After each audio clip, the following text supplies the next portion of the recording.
मित्रों, मकर राशि के जातकों के साथ अक्सर यह होता है कि एक मुसीबत जाती है तो दूसरी मुसीबत आ जाती है।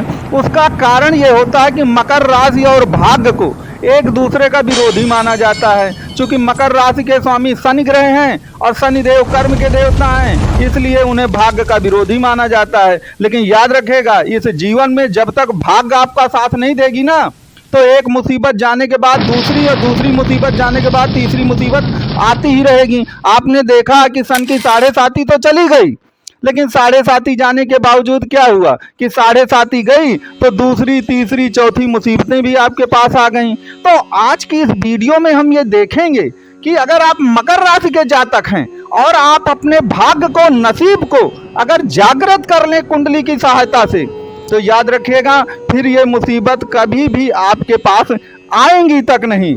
और आज की इस वीडियो में भाग्य और नसीब को कैसे जगाया जाए, आखिरकार वह कौन से रामबाण उपाय हैं जिससे आप अपने भाग्य और नसीब को जगा सकते हैं, उसी का पूरा विवरण आज की इस वीडियो में किया जाएगा। और अंत में आपको उसके सभी उपाय भी बताए जाएंगे।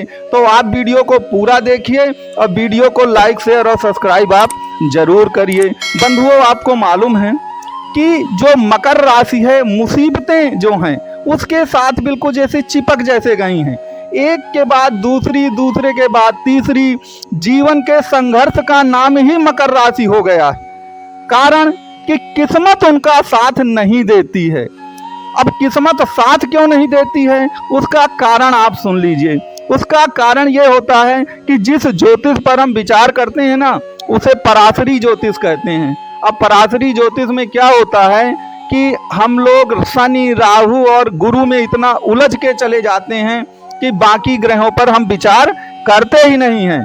जबकि याद रखिएगा, जो भी मकर राशि के जातक हैं, उनकी कुंडली में भाग्य का जो ग्रह होगा, भाग्य का जो स्वामी होगा, वह बुध ग्रह होता है। और अगर आप लाल किताब को देखें, जो कि पराशरी ज्योतिष का ही एक व्यवहारिक पक्ष होता है, तो उसमें बुध का महत्व सबसे ज्यादा है। उसमें बताया गया है कि बिना बुध के ना तो आपकी किस्मत जगेगी, अब बिना बुध के ना आप जीवन में कभी सफलता पा सकते हैं। तो अगर आप बुध को एक्टिवेट करते हैं तो आपकी भाग्य भी एक्टिवेट होगी। लेकिन प्रश्न वही आता है कि ये भाग्य एक्टिवेट कैसे होगी, भाग्य हमारी जागृत कैसी होगी, और बुध को एक्टिवेट करने के लिए आखिरकार हमको करना क्या पड़ेगा। तो मित्रों, यहाँ पर कुछ बातों को आप ध्यान दीजिए।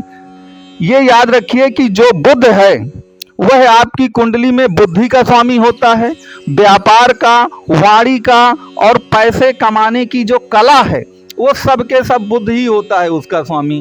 तो अब आपको करना क्या है, सबसे पहला सूत्र याद रखिए। अगर आपने इस सूत्र को अगर याद रखा तो याद रखिए, आज से ही आपका जो भाग्य है वो जगने लगेगा और बुधदेव भी आपके फेवर में हो जाएंगे। आप जब ग्रहों को पढ़ते हैं तो आपने देखा होगा कि कोई ग्रह पुरुष ग्रह है तो कोई स्त्री ग्रह है, तो कुछ ग्रहों को नपुंसक ग्रह कह दिया जाता है, जिसमें बुध को शामिल किया जाता है। लेकिन यह गलत बात है। याद रखिए, बुध के आगे इंपोर्टेंट नहीं लिखा होता है, बुध के आगे न्यूट्रल लिखा होता है। कहने का तात्पर्य यह है कि बुध जो है वह नपुंसक ग्रह नहीं है, वह तटस्थ ग्रह है, न्यूट्रल है। तो बस आप यहीं से उस सूत्र को पकड़िए कि अगर आप जीवन में तटस्थता को बरतेंगे, बहुत ज्यादा एक पक्ष की ओर नहीं झुकेंगे, बहुत ज्यादा इमोशनल टच नहीं रखेंगे दूसरों से, तो याद रखिएगा बुध आपका एक्टिवेट होगा। बुध के साथ साथ आपकी भाग्य भी एक्टिवेट होगी। तो आपको जीवन में न्यूट्रल बनना है। आपकी किस्मत और आपका बुध ये कहता है कि आप कम से कम न्यूट्रल जरूर बन जाएं। अगर आप न्यूट्रल रहेंगे तो निश्चित तौर पर आपकी भाग्य जगेगी। यहाँ पर दूसरी बात याद रखिएगा कि बुध जो है वह बुद्धि है और आपकी बुद्धि हमेशा इमोशंस को कंट्रोल करती है। और आपको तो मालूम है कि जीवन की जितनी भी गलतियां हैं वह सब की सब हम इमोशंस के कारण ही करते हैं। मान लीजिए कि कोई व्यक्ति नशा करता है, ड्रग्स लेता है, तो आपने देखा होगा कि व्यक्ति क्या करते हैं, जो भी नशेड़ी या ड्रग्स ले होते हैं वो जीवन में बहुत बार कसमें खाते हैं कि कल से वो इसको छोड़ देंगे, तो आखिरकार ये कल से हम उसको छोड़ देंगे। कौन प्रेरित करता है हमें? बुद्धि प्रेरित करती है। तो यदि बुद्ध जागृत होगा तो याद रखिए आपकी बुद्धि भी जागृत होगी। अब बुद्धि जागृत होगी तो इमोशंस आपके काबू में आएंगे।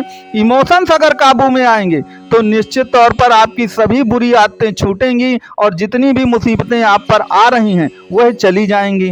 लेकिन फिर से वही यक्ष प्रश्न आता है कि महाराज ये बुद्ध एक्टिवेट कैसे होगा, बुद्धि कैसे एक्टिवेट होगी? तो एक बात यहाँ पर याद रखिए, आपने देखा है कि रंगों का जीवन में बड़ा महत्व है। तो बुद्ध का रंग कौन सा होता है? बुद्ध का रंग हरा होता है। और आप देखेंगे कि जितने भी पंछी हैं, आप बताइए, आप इसे कमेंट बॉक्स में लिखकर बताइएगा कि कौन सा ऐसा हरे रंग का पंछी है जो बुद्ध की तरह वाणी निकाल लेता है, मनुष्यों की तरह बोल लेता है। आप ये कमेंट बॉक्स में लिखकर या मेरे व्हाट्सएप नंबर पर जरूर बताइएगा। वह एक ही पंछी है और वह है आपका पैरेट, तोता। तो यदि आपको बुद्ध को एक्टिवेट करना है तो आप तोते को घर में पाल सकते हैं। लेकिन कई लोगों में ऐसा होगा कि वो तोते को पालना ठीक नहीं रहेगा। कई कारण हो सकता है, वह ऑफिस चले जाते हैं, घर में बिल्ली रहती है, सिक्योरिटी को लेकर आपको दिक्कतें आ सकती हैं। तो आप एक काम इसके लिए कर सकते हैं, आप अगर तोते को पाल नहीं सकते हैं तो एक बड़ी सी फोटो लाइए जिसमें तोता बना हो हरे रंग का, उसको अपने घर में जरूर रखिए। अगर आप ऐसा करते हैं तो मैं दावे के साथ कहता हूं कि आपका जो बुद्ध है वह निश्चित तौर पर एक्टिवेट हो करके रहेगा। यहाँ पर एक चीज याद रखिएगा कि बुद्ध जो होता है आपकी वाणी है, और बुद्ध जो है एक प्रकार से कलयुग का ग्रह कहलाता है। तो बुद्ध भी आपका विलासिता का बहुत बड़ा समर्थक कहलाता है। तो याद रखिए, बुद्ध बुद्धि है और बुद्ध हमेशा आगे की ओर देखता है, वो पीछे की बातें नहीं करता।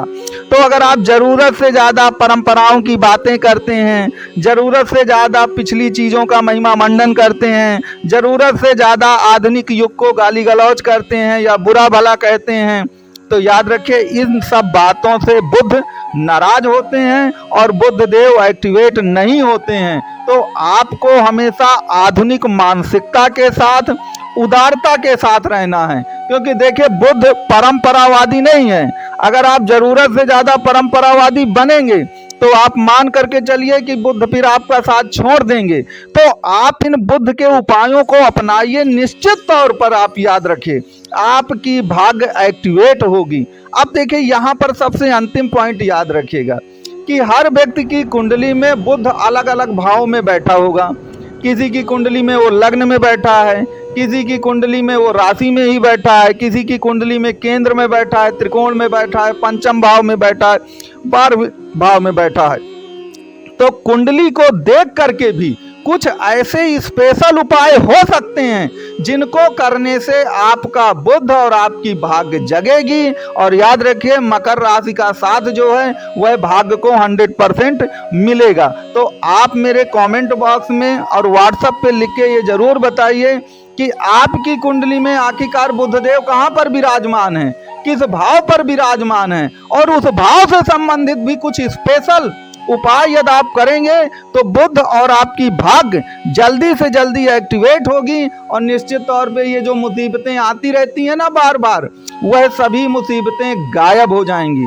तो बंधुओं, आपको ये वीडियो कैसा लगा ये कमेंट बॉक्स में बताइएगा। अगर आप कुंडली का किसी भी तरह का कोई विश्लेषण चाहते हो तो दिए गए नंबर पे आप कंसल्ट कर सकते हैं। अंत में आप सबको मेरी ओर से कोटि कोटि धन्यवाद।